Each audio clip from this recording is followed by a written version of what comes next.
महाराष्ट्राचे उपमुख्यमंत्री अजितदादा पवार यांचा 28 जानेवारी 2026 रोजी एका प्रायव्हेट चार्टर्ड विमानाने ते प्रवास करत असताना या विमानाचा अपघात झाला. या अपघातामध्ये अजितदादा पवार यांचा मृत्यू झाला. हा अपघात एवढा भयंकर होता की संपूर्ण महाराष्ट्र या अपघाताच्या पाठीमागे हळहळ व्यक्त करत होती.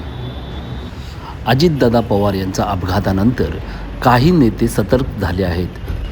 विमान, चार्टर्ड विमान तसेच हेलिकॉप्टरचा उपयोग काही नेते करत नाहीत. परंतु महाराष्ट्राचे उपमुख्यमंत्री एकनाथ शिंदे यांनी आज दिनांक 1 फेब्रुवारी 2026 रोजी त्यांची प्रचार दौरा सांगली येथे असल्याने ठाणे ते सांगली हा प्रवास त्यांनी हेलिकॉप्टरने केला.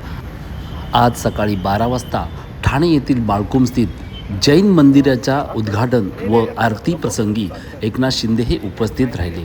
त्यानंतर त्यांनी थेट हेलिकॉप्टरने सांगली येथे प्रयाण करून तेथील प्रचार दौरा त्यांनी सुरुवात केला.